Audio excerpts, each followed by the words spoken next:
예, 중국 당국이 이틀 전 사망한 장쩌민 전 주석의 추모 분위기를 띄우고 있습니다. 최고 예우를 갖춰 장례를 준비하고 있는데요.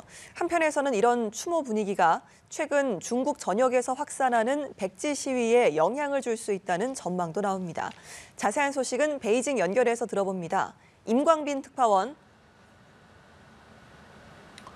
네, 베이징입니다. 네, 장 전 주석에 대한 중국인들의 애도 분위기는 어떻습니까? 네, 중국 SNS에서는 장쩌민 전 주석의 생전 활동 영상이 잇따라 소환되고 있습니다.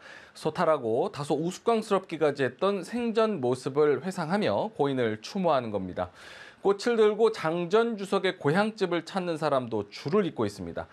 마지막으로 눈을 감은 상하이에서 베이징으로 운구되는 거리에는 수많은 인파가 도열하기도 했습니다. 이 같은 추모 분위기 속에서 중국 당국도 최고 예우를 갖춰 장례를 준비하고 있습니다.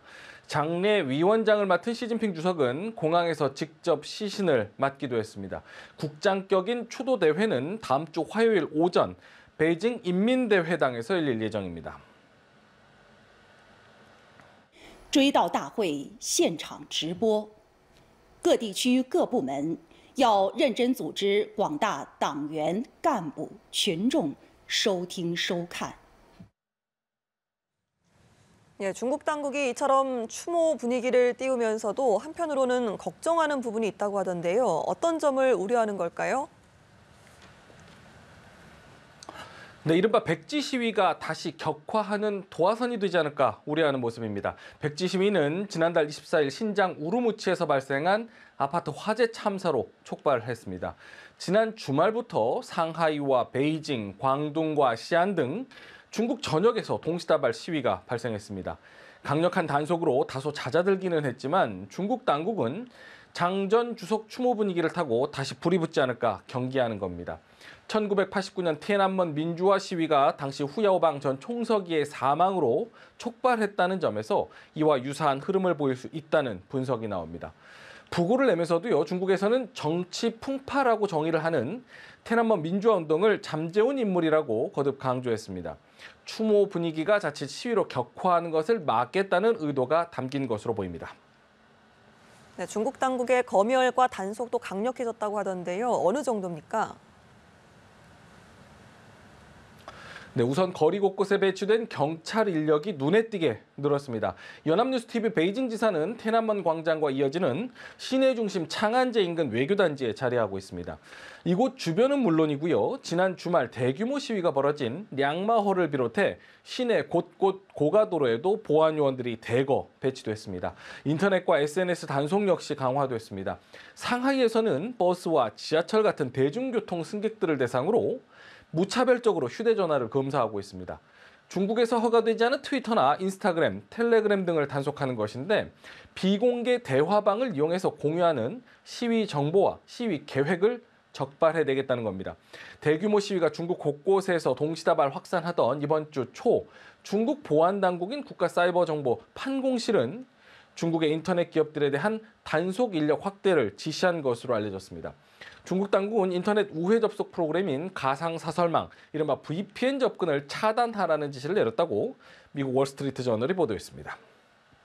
예, 중국 내의 대학들도 방학을 서두르면서 학생들의 귀향을 재촉하고 있다고요?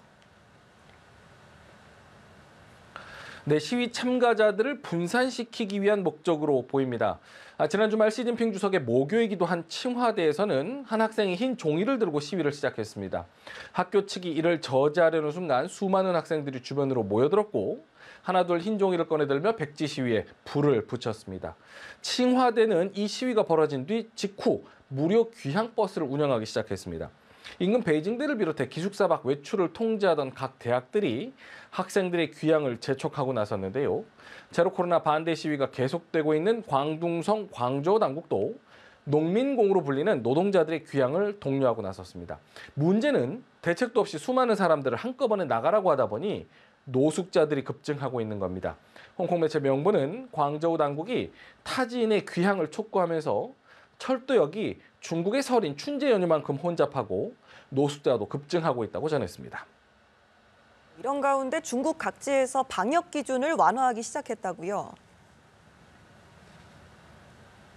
네, 그렇습니다. 지금도 속속 방역 완화 조치 소식이 들려오고 있는데요. 중국 제조업으로 불리는 광둥성 광저우가 도심 지역의 전면적인 방역 봉쇄를 완화한다고 밝혔습니다. 통제 구역을 최소화하고 임의로 봉쇄 구역을 확대하지 않는 한편 봉쇄 해제 조건이 된다면 즉시 이행하겠다고 약속을 했습니다. 도심 곳곳에 설치된 방역 가림막이 철거가 되면서 차량 운행도 정상화됐습니다. 충칭시도 감염 위험이 낮은 지역에 인구 이동을 허용하는 등 점진적으로 봉쇄를 완화하기도 했습니다. 하루 평균 8,000명대 신규 감염자가 발생한 광저우와 충칭 지역의 봉쇄 완화 조치는 대규모 시위가 잇따르는 등 민심 이반 조짐을 보이는 데 따른 대응으로 풀이가 되고 있습니다. 이런 가운데 제로 코로나 정책은 사회적 비용이 가장 낮은 방역 전략이라던 중국 당국이 오미크론 변이의 병원성이 약해졌다고 밝혀 주목이 되고 있습니다.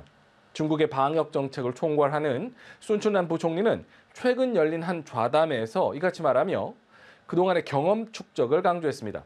중국 관변 매체들도 이 발언에 맞장구를 치면서 봉쇄는 신속히 하고 또 신속히 해제해야 한다고 밝혔는데요. 봉쇄 장기화로 반발하는 시위가 잇따르자 중국 당국이 지금까지 고수해온 방역 정책에서 출구 전략을 찾는 것이라는 분석이 나옵니다. 지금까지 베이징에서 전해드렸습니다.